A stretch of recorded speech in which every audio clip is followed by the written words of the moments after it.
कैलाश संहिता। ऋषियों का सूत जी से तथा वामदेव जी का स्कंदन से प्रश्न। प्रणवार्थ निरूपण के लिए अनुरोध। जो प्रधान और पुरुष के नियंता तथा सृष्टि पालन और संहार के कारण हैं, उन पार्वती सहित शिव को उनके पार्षदों और पुत्रों के साथ प्रणाम है।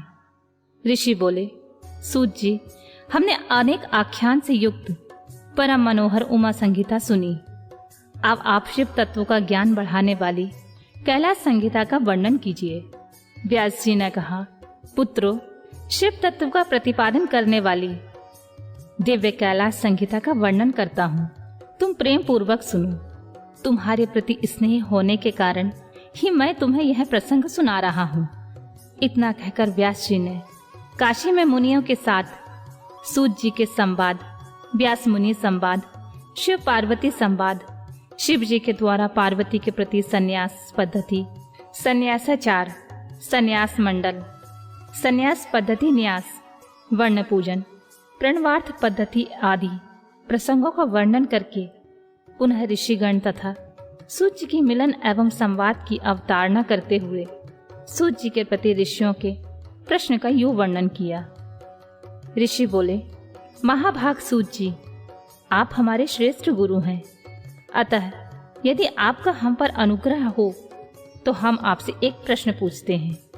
श्रद्धालु शिष्यों पर आप जैसे गुरुजन सदा स्नेह रखते हैं। इस बात को आपने इस समय हमें प्रत्यक्ष दिखा दिया है। मुने, विरजा होम के समय पहले आपने जो वामदेव का मत सूचित किया था, उसे हमने विस्तार पूर्वक नहीं सुना। अब हम बड़े आदर और श्रद्धा के साथ उसे सुनना चाहते हैं। कृपा सिंधु, आप प्रसन्नता पूर्वक उसका वर्णन करें। ऋषियों की यह बात सुनकर सूत जी के शरीर में रोमांच हो आया। उन्होंने गुरु के भी परम उत्कृष्ट गुरु महादेव जी को, त्रिभुवन जननी महादेवी उमा को तथा गुरु व्यास जी को भक्ति पूर्वक नमस्कार करके मुनियों को आनंदित करते हुए गंभीर वाणी में इस प्रकार कहा।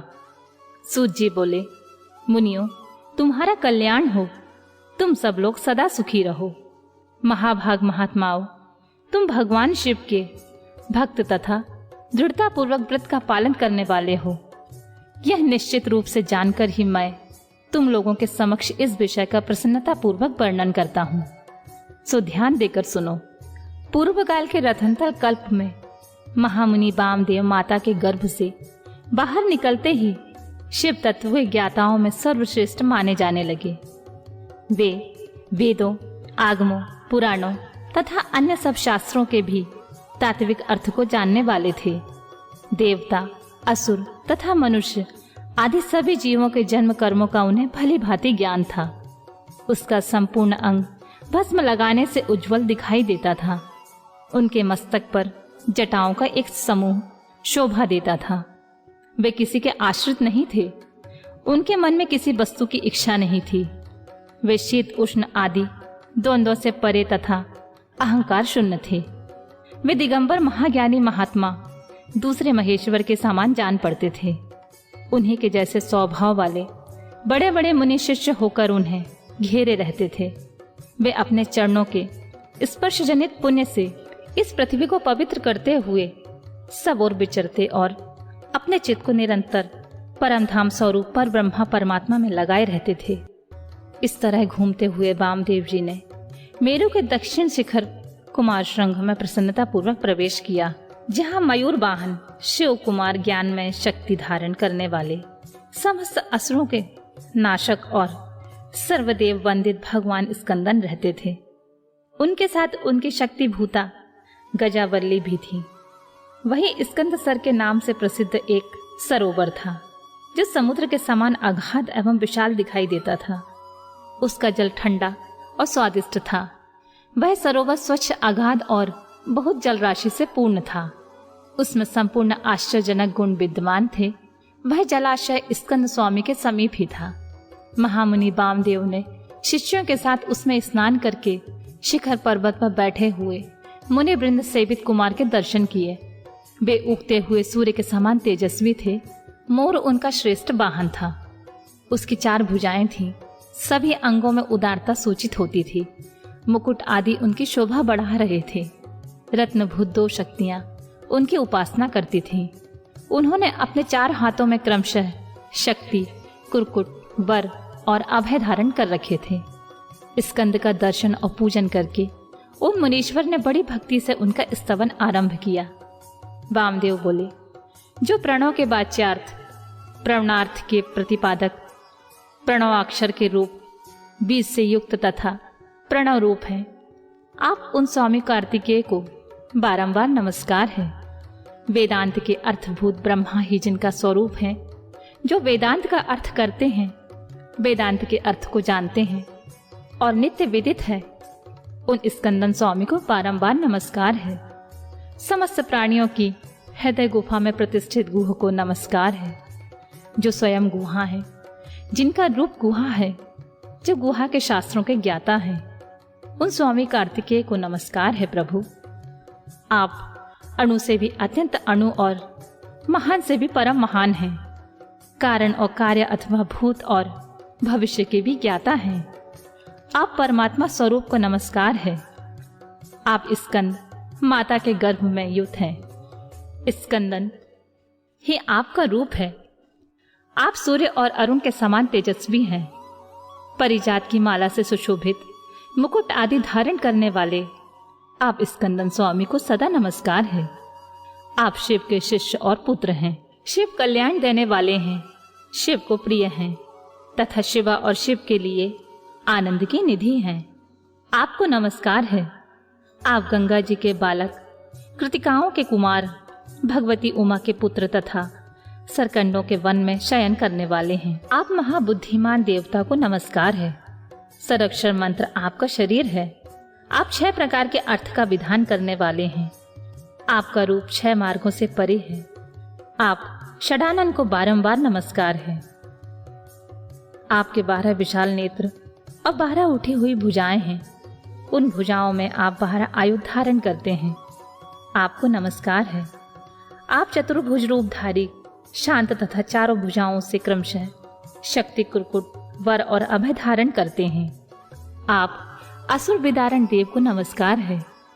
आपका वक्ष स्थल गजा बल्लवी के कूचों में लगे हुए कुमकुम से अंकित है। अपने छोटे भाई गणेश जी की आनंदमयी महिमा को सुनकर आप मन ही मन आनंदित होते हैं। आपको नमस्कार है। ब्रह्मा आदि देवता, मुनि और किन्नर गणों से गाई जाने वाली गाथा विशेष के द्वारा जिनके पवित्र कीर्ति धाम का चिंतन किया जाता है, उन आप स्कंदन को नमस्कार है। देवताओं के निर्मल किरीट को विभूषित करने वाली पुष्पमालाओं से आपके मनोहर चरणारविंदों की पूजा की जाती है। आपको नमस्कार है। जो वामदेव द्वारा वर्णित इस दिव्य स्कंदन स्रोत का पाठ या श्रवण करता है, वह परम गति को प्राप्त होता है। यह स्रोत बुद्धि को बढ़ाने वाला, शिव भक्ति की वृद्धि करने वाला, आयु, आरोग्य तथा धन की प्राप्ति कराने वाला और सदा संपूर्ण अभीष्टों को देने वाला है।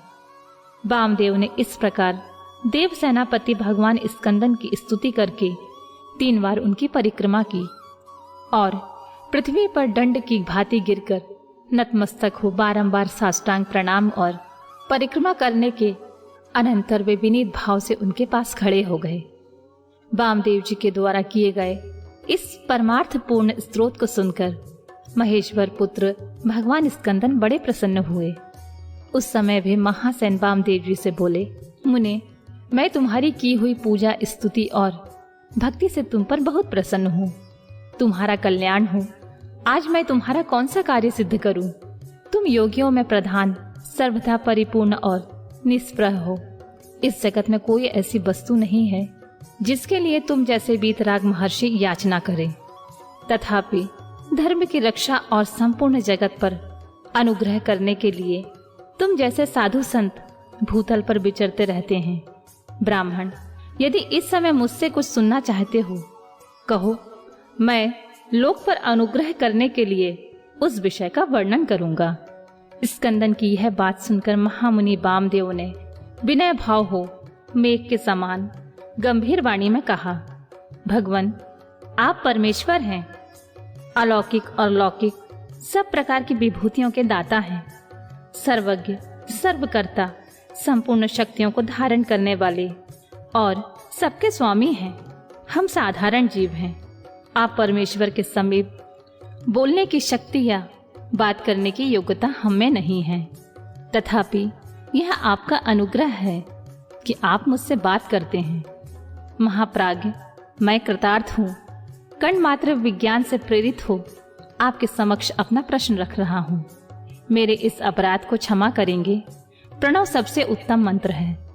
वह साक्षात परमेश्वर का वाचक है। पशुओं के पाश को छुड़ाने वाले भगवान पशुपति ही उसके वाच्यार्थ हैं। ओमदीतम सर्वम, ओमकार ही यह प्रत्यक्ष दिखने वाला समस्त जगत है।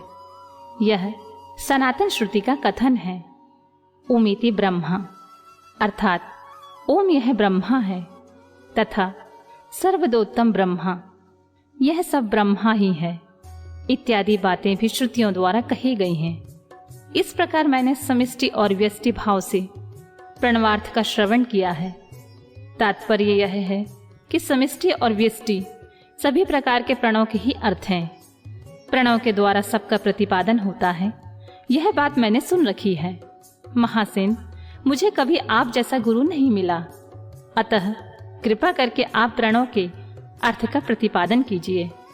उपदेश की विधि से तथा सदाचार परंपरा को ध्यान में रखकर आप हमें प्रणवार्थ का उपदेश दें। मुनि के इस प्रकार पूछने पर स्कंदन के प्रणय स्वरूप 38 श्रेष्ठ कलाओं द्वारा लक्षित तथा पार्श्वभाग में उमा को साथ रखने वाले और मुनिवरों से घिरे हुए भगवान सदाशिव को प्रणाम करके उस श्रेय का वर्णन आरंभ किया जिसे श्रुतियों ने भी छिपा रखा है।